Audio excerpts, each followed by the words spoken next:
Welcome back to the All Things NBA podcast presented by ballislife.com. I'm Kris Pursiainen here alongside Zach Noble. We are back today to talk about a very timely, a very topical set of topics. It's the time of year where March Madness is ongoing, but so is the transfer portal. And with the NBA season winding down as well, this could potentially be one of the top three busiest times of the year for agents in the NIL and the NBA spaces. Regardless, Todd Ramasar of Life Sports has made a Herculean effort to make the time for us, and he has done so today. Todd, it is my honor, my pleasure to welcome you to the show. I'm running out of synonyms there, so you're going to have to roll with just honor and pleasure. But we're so appreciative and we're so happy to have you here with us. Yeah, Chris, Zach, it's a pleasure to be on. So I appreciate you guys having me as well. Absolutely. Well, I think there's somewhere that's easy to start, which is, we talk all things basketball, but we are titularly all things NBA. And I want to ask to start out this time of year, NBA regular season winding down. What is it like representing so many up and coming players, so many young aspiring like you've got Olivier Maxence Prosper and AJ Mitchell. Those are two guys that I was screaming first round grade on from the rooftops. Hey, don't forget, Chris, Jalen Clark as well. You Oh, I can't. was That's my leading guy. up to him because Zach is in. Where are you right now, Zach? That's my boy, Oh, There Minnesota. we there we go. go. Zach's in Minnesota right now. So I was leading up to Jalen Clark. You even got a local kid. I'm here in Bergen County, New Jersey. So Don Barlow, what's Yep. it like at this time of year now that some of these guys are getting moved into rotations or moving up in rotations? Like, would you say it's exciting? Would you say it's chaotic? Maybe both? You know what?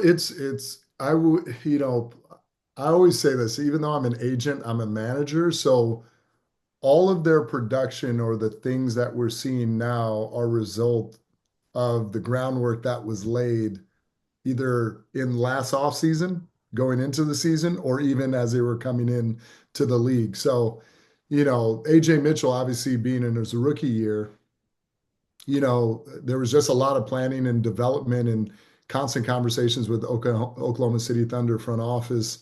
And I could say the same thing about Atlanta with Don Barlow or the Mavericks with Omax and also with Minnesota with Jalen.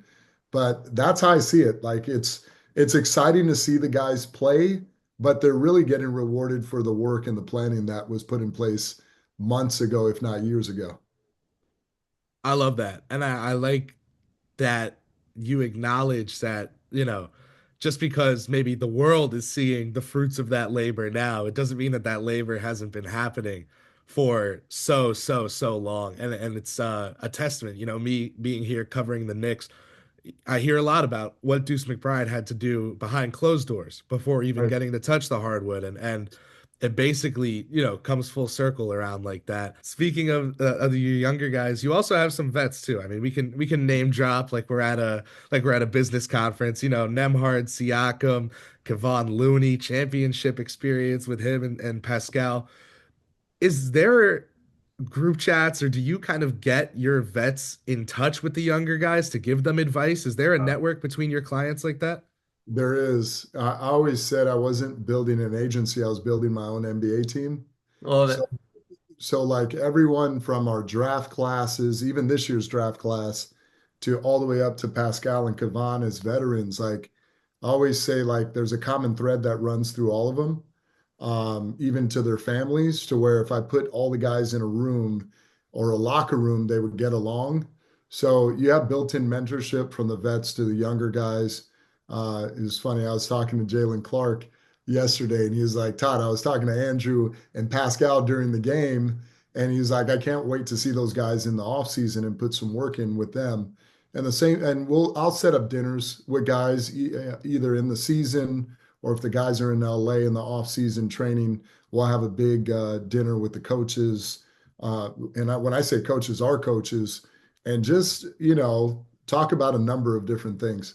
And for guys that are even testing the waters or even in the case of Thierry Darlin last year, who's still draft eligible and playing in the G League, he had a chance to sit down with Omax and Dom and Pascal and those guys so that they could, talk talk about their experience of being in the NBA. No, that's awesome. You got your own little family mentorship, and just being able to connect these guys and get them more comfortable coming into the league is, I mean, it sounds like an awesome process, but every agent's process is different. Understand that. I've been following you a while. I'm known as the big Pascal Siakam guy. I've believed in him since college, but with that said, I mean, what's your process like getting players from early on? It seems like you get players right when right when they're coming into the league. I know it's different with NIL now. We'll talk about that down the road here, but when it comes to the NBA clients that you have, how often or when are you getting in touch with these players, and how does that process roll out for you? Or are you getting a lot of clients now that are active in the NBA and looking to switch firms too? I think all the above. I mean, obviously, I have to look and we have to look at industry trends. Obviously, now we have to get into the market much sooner. But as you guys may know, because you guys are following high school all the way up, just because someone is very talented in high school doesn't necessarily mean that it's going to translate to the NBA for them being not only a high draft pick, but them having a successful NBA career. So in a lot of cases, we'll recruit some guys, but I'm really looking for guys that are, undervalued in terms of their talent that otherwise need high level resources. And for whatever reason that they fell between the cracks, we've identified them and given them the resources, given them the player development, and then continue that into their professional college or professional careers. And then that's where you get a Nick Clifford, right? If you're watching March Madness, or you'll get a Cedric Howard that a lot of people aren't aware of, or even Jonathan Blackwell at Wisconsin's a client. Like those are the guys, and Jonathan and his family, for example, we've known for some time, and Cedric and Nick in the last year benefited from going through the pre-draft process and getting NBA level training, speaking to the veterans, speaking to us for them to be in the position that they are now, as well as some other clients we'll have in this year's draft. So that for us is just about being nimble, like finding the right fit in terms of the client, and then the client feeling like they found the right fit in us, and then just making sure that the families trust us so that they listen. Because I could have all the experience, or the staff could have all the experience in the world, but if the client doesn't listen to the advice that we're giving, then you're not going to be able to maximize the earning potential or opportunities both on and off the court, so that you have a long, sustainable NBA career. So those are the things that we're constantly talking about internally, or even evaluating prospects, or the conversation with prospects and clients that eventually lead to their success on the court. But I'm big on managing expectations from the very first conversation or inception of us recruiting that player and their For family. sure. Seems a Did you, bit you like play in college, right? I did. I played at UCLA. Okay, that's what I thought so. With that said, I mean, is it mostly identifying players? Like now it's probably changed a lot. Like you were identifying them early in college before. Now, I mean, are you having to identify these guys early in junior high and early high school even? Um, Yeah, for me, I don't like, I don't know, I'm big into the psychology, guys, of sports and in life. I just believe if you get too much too soon, it takes away the hunger or the passion. It's yep. like being told that you're the best thing since sliced bread from the time you're 13 or 12 or even 15. Now all of a sudden you got a target on your back, and everyone else, is still growing or putting on muscle or putting in the hours. And I always say people blossom at different times. That includes talent. It's like Anthony Davis. I always think about him. He was what, 6'1", 6'2"? All of a sudden he's 6'11" by his senior year. Like, Yep. how do you account for that? And so there's some guys like Anthony Davis or LeBron James that are five-star guys, or Kobe Bryant or Kevin Garnett, and those guys that will, or AJ DeBonsa that we know, Cooper Flag that we know are going to be studs in the NBA. But for the most part, like the Steph Currys, the Russell Westbrooks, the Kawhi Leonards, the Paul Georges of the world, like they weren't highly touted recruits that played at Big Five conference programs. And those are the guys that we're looking at, in addition to your five-star players and to develop and manage their careers. Yeah, I So think I was thinking earlier, it's a little bit like a kid with the stove, and not to compare your clients to kids, but like I remember I literally remember my moment when I was like 4 years old, no matter how many times my mom yelled at me not to touch the stove, where I touched it and I found out. So like there I was, crying on the counter, icing it, but that's literally your job is to just make sure no one decides it's time to touch the stove themselves. Correct. I always say experience is the best teacher. Yeah. You could say it a million times, but I don't expect my guys to be perfect. And going back to the question about like how early we go, like we might go sophomore to junior year, but what we're doing is just guiding and advising. And at the end of the day, if they touch the stove and they get burnt, I want them to hear my voice, to Yeah, hear the staff's voice. Like, you know what? They told me about this and I did it anyway and I got burnt. So let me make sure the other five things or 10 things or God knows how many things they told me about, I better listen because they're not lying. So absolutely. normally when you're identifying them that early, it's probably because of a relationship, correct? Or is it actually their talent that you're I think you guys have scouts, right? Yeah, but I like being my own scout, to be honest There with we you. go. There's guys I trust in terms of putting players on the radar for us. But at the end of the day, I'm on synergy or on watching film, and the rest of the staff is too. So we don't rely on recruiters or anyone like that to do the work for us within the firm. It doesn't take long for me to see a guy, on the floor in practice and then see their physical attributes, their position, their age, their skill set. And then you start digging into their family and just other things, their pedigree in terms of coaches, have a conversation with them. Like, what's their processing speeds? Like, you tell them something once, do they incorporate it into their game? So there's a number of things that we look at, and then we just build on that you know. But if it's in high school, guys, that's why I said it gets tricky.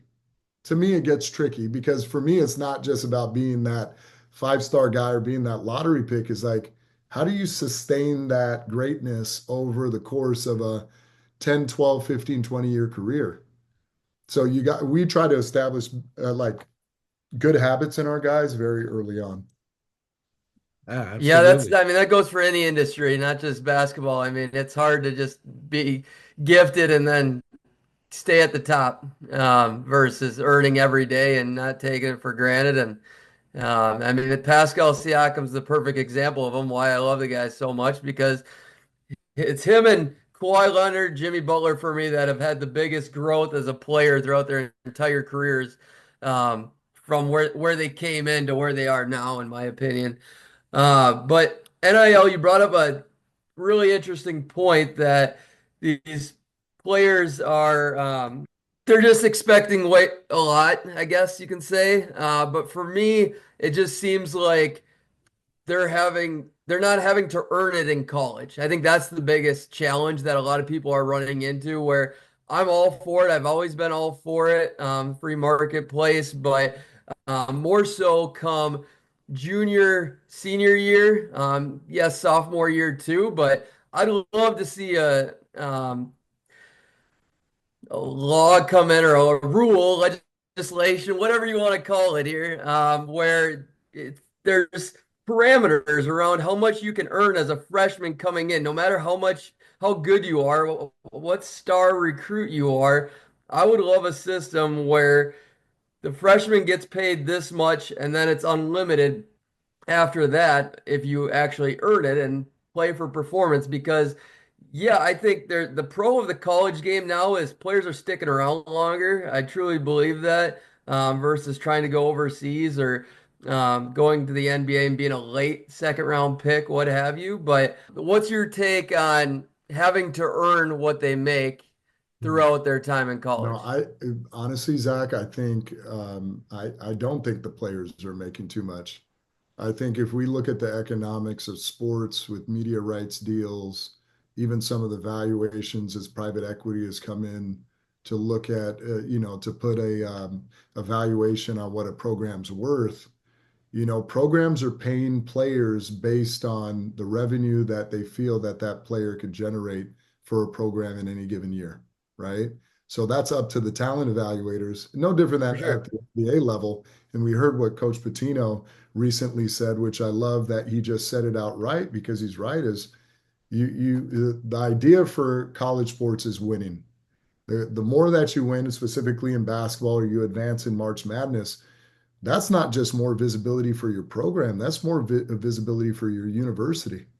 You look at admission rates after a Cinderella team goes to the Final Four, like there is a significant uptick in admissions, right, and applicants.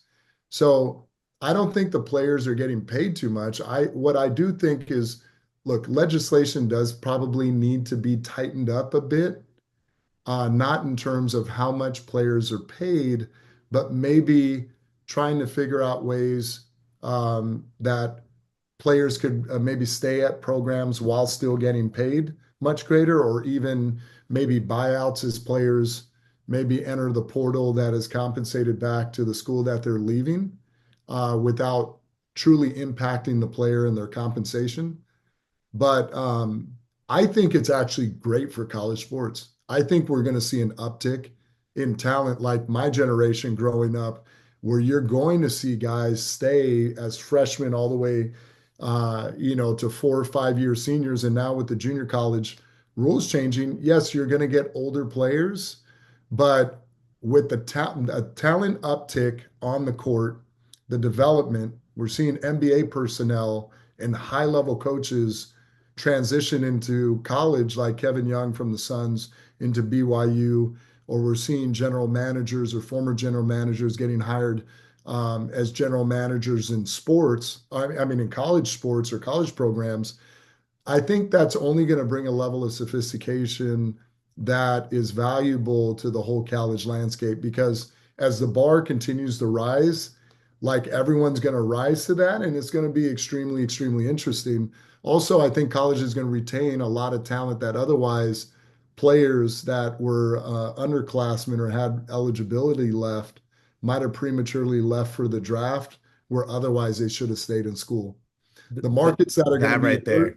yeah, Europe is going to be impacted significantly by this. I think once players graduate, we're going to see more of them transition into the G League, because they're going to have so much money saved from NIL that they could afford to transition into the G League as their salaries rise. And then, guys, we're going to see a lot more European and international talent coming into college, because Awesome. now instead of them going into their junior That's a great point. programs with their teams, they're going to come to the U.S. to colleges. So what does that mean? Don't be surprised you see international coaches. You see more of an influx of them coming into the college game as well. I want to ask you about from the NBA perspective. This is funnily enough, you Hmm. perfectly led up to my next question for you, which was from the perspective of, say, the NBA draft. Do Hmm. you think that we'll see, uh, you know, top heavier drafts, if you want to put it that way? But I've always disagreed with that framing because like this past draft class I thought was really strong and no one cared for it because Michael Jordan and Charles Barkley's sons weren't at the top of but like do you think we'll see older players in the second round now, and the younger guys go first round because they're staying? Like, how do you think these ripple effects? Basically, don't give us the playbook, but given that it's your job to prepare for No, these outcomes. no, I think it's pretty straightforward. I could give my opinions, and I'm answering more if I'm sitting in the seat of a general manager. It's going to be contingent on what my roster looks like and what the end goal is going into the following season, right? So if I'm the Washington Wizards and I have a young roster, I could afford to go draft a young underclassman that I could develop that is extremely talented, but maybe not ready to help you win games in a significant way, right? But if I'm a team that's a veteran team that is maybe a piece or a few pieces away from winning a championship, I'm going to go grab that upperclassman all day. And typically we know your lottery teams in the most case in most circumstances are your non-playoff contenders. And then your teams in the latter half of the draft are your playoff team. So if a team is trying to build on their roster that's in the playoffs, I'm going for the AJ Mitchell types or the guys that are older, Andrew Nemhart types, because they're plug and play immediately and they're physically, emotionally, and mentally more mature than a prospect you have to wait time. Because, guys, the economics of the NBA now is you want to make sure that your young talent is playing at a greater value of their contract, right?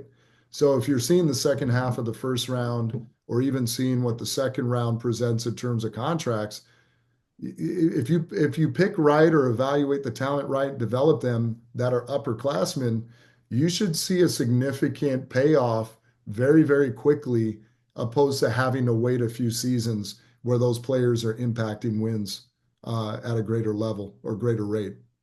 Yeah, That's absolutely. my And opinion. like you were saying earlier, even scouts becoming college GMs too. Like you can look at someone like Alex Klein, right? Ascended into the NBA, then into the New York Knicks organization, and then a little more upstate, now the general manager of Syracuse. Like these are pro talent evaluators in these roles. And I'm sure you're familiar with someone like a Rachel Baker at Duke does. Like Mhm. these people have like four jobs at once. It's almost like Yeah, being an agent. they're one of the first to do it, Duke and Syracuse. So, and they've selected some great people to fulfill that. We're seeing Jim Tanner, very well respected former agent now that's now at UNC as alma mater. So it completely makes sense in terms of the landscape and where things are going and where they'll continue to trend. How has 100%. NIL made your job more difficult and more challenging? Is it there's more competition? You think because people are just coming in at the NIL level and There's so this it's such a wide space. It's like, companies have their business model no different than we do. It's really seeing, again, seeing how the space is trending, seeing where there's opportunities in terms of scaling a business or scaling the agency in that space while offering a high level of service to that clientele. But look, there's some agents that are purely in the NIL space that are making a significant impact, and great for them because that's where 100% of their time is spent. For us, our time is spent on making sure, and my time is spent on building a company. We have over 50 guys overseas with the international office of LSA. And then we have our young talent in the NBA that we want to make sure that we're spending time on and developing and seeking opportunities for them.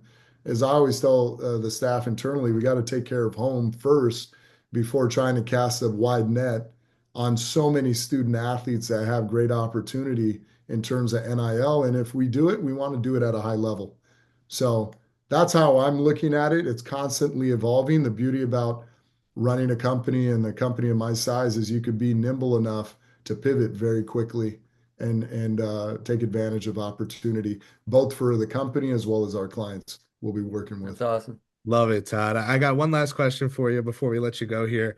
It's client specific, but it's more of a broad stroke question. So, to introduce you for this question as an agent who, Mhm. someone like Neat Clifford just had 35 points, 15 rebounds, 12 assists in 2 games against very high level competition in the NCAA tournament. Someone who people know works with talents like that from that age to a decade later. If you had, we'd like to think basketball aficionados from all walks of life listen to our show, and maybe that means some up and coming players. If you had a sentence to give someone, maybe at the high school level or lower, about how to approach trying to make basketball their life, what would you say? I always say it starts with passion and an obsession about it. Even as I talk to family, friends, or family members that have children, and it doesn't matter if it's basketball, it could be any sport, is the first question I ask is, do they love it? And that's a black or white answer, right? Because that's like saying, hey, do you love your mom, right? If you're like, oh, well, I don't, like it's like, no, of course I love my mom. Like there's no doubt. You almost have to take that approach with a young athlete opposed to them being forced into it or them just having these God-given gifts that are given to them that they might be, 6'6" or 7 feet and big hands, and everyone's telling them that they need to play basketball or a sport, opposed to just that. I was talking to, I won't say any names, an executive in the NBA that's a friend, and they were telling me their son is 7, who I asked about, and they were like, he's getting up at 7 trying to do workouts and then coming It's back in the amazing. afternoon. And they said like, and they played high level sports. They're like, yeah, they caught the bug much earlier than I did, or I did. And I think that's why we're seeing like second generation, third generation NBA players find successes because they've grown up around it.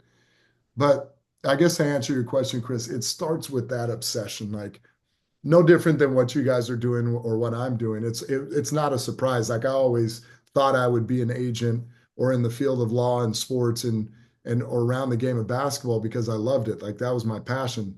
And if they Yep. don't have that, then you have a problem. They're not going to be able to sustain it. Love it. Todd, thank you so much for the time. We're going to let you go. You have about probably 84 missed calls from during this interview, so we'll let you At start. least 90. We'll let you get back to some of those. All right. I believe if you weren't. So thank you so Yeah. much, man. Life Sports Agency. That's where you can go find out more about Todd, his clients, what he does. We appreciate you so much for taking the time coming on All Things NBA from A to Z. Have a great one, Todd, and good luck All for right. the rest of March You Madness guys and the too. NBA All the season. best. Appreciate you, Todd.